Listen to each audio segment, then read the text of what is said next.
hour. Yesterday, we started the fourth chapter of the book of Nehemiah and got down to about the fifth verse or so.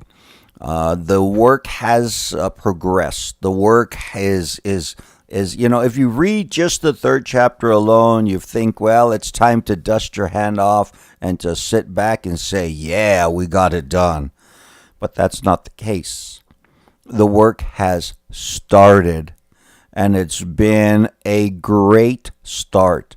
In fact, we'll find out, I believe, in this chapter that the wall was about half of its height. Verse 6 says, "So we built the wall, and the entire wall was joined together up to half its height, for the people had a mind to work." Like I say, you look at chapter 3 and you kind of figure out, well, hey, they're done already. I guess we can go on to the next book. No, there's some more work to be done.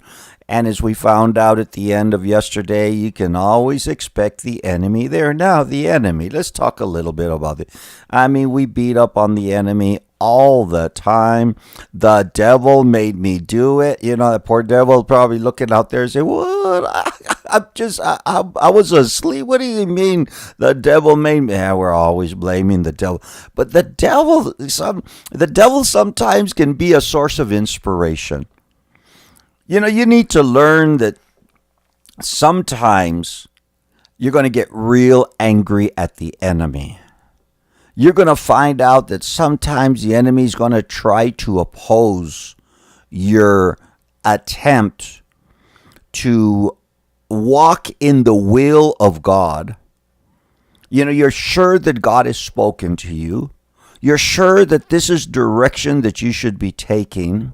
So you start walking out in there, and then all of a sudden, all kinds of obstacles. Remember, we talk about expectations. Sometimes, you know, we get this feeling from God. You know, we're going to go to the prison. We're gonna go help out, and and you get all excited, and your expectations is that you're just going to float over there.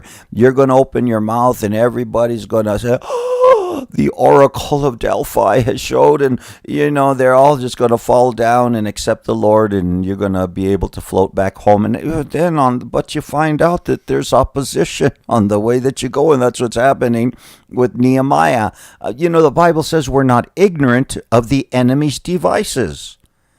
And I think that Nehemiah was one of those who was not ignorant. He expected for there to be a pushback. Okay? He's walking in the will of God. So we walk in the will of God, and we began to step out of our comfort zone. You know, and Nehemiah, man, his comfort zone was way high up there at the beginning of the book. He talk about a cush job, dude. He had a cush job. No, he wasn't king. That's not a cush job. You know, I think the best job, let's say we're talking about ministry, I think the best job is assistant pastor.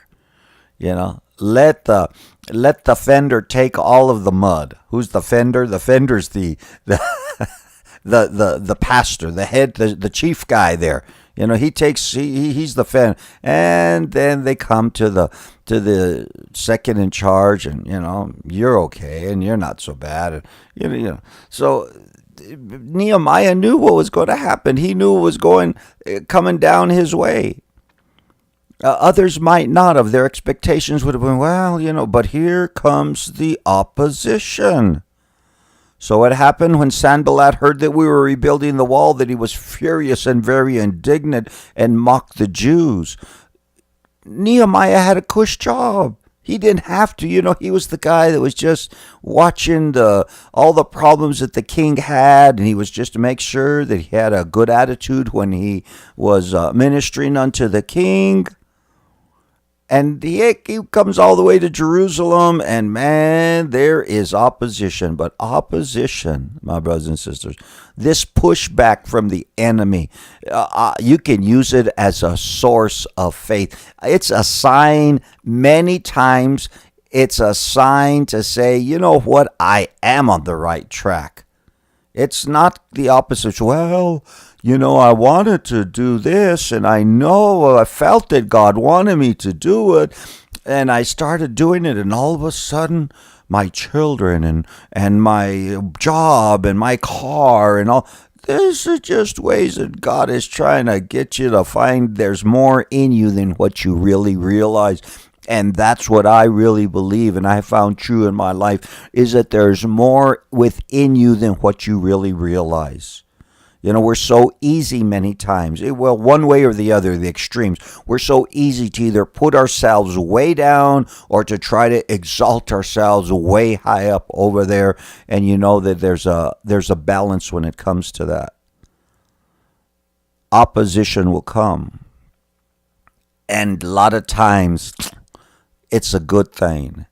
Jesus is getting his public ministry started off, and he goes out into the desert for a little 40 days of R&R, and what happens? Oh yeah, Satan himself shows up and begins to tempt him in the wilderness. Was no different in the life of Paul the Apostle. We look at, if you've seen the movie, that was the end of his life. The beginning of his ministry was pretty much the same way. He was out in the middle of the desert, just like Moses was out in the middle of the desert. And there was a lot of opposition. Paul decides that Jesus is the Christ, the Son of the living God. And he shows up to towns and starts telling them, I'm a changed man. They don't want anything to do with him at all. And he goes, well, the heck with these guys. I'm going back to where I was. There's always opposition that comes in different packages. What are you going to do about it? What is it that you're going to do? You're just going to turn around and say, well, I tried, or you're going to push through it? Because you know what? That ability to push through it lives within you, and God knows. And God will allow these things to happen in your life. They were working. They had about half of the wall built. And then Sanballat begins to mock the Jews. It says in verse 1. First of all, he was furious and very indignant, and he mocked the Jews. Oh, how dare he! He spoke before his brethren and the army of Syria. Oh my God, now we're getting an army. I can hear the saber rattling from all the way over here. They are starting to come against us. They're going to come. Oh, they will offer. Will they offer sacrifices? Will they complete it in a day? These are all the mocking voices that come from Sanballat and his party. Will they revive the stones from the heaps of rubbish, stones that are burnt? What are you going to do over there? What do you have to say? What do you have to offer?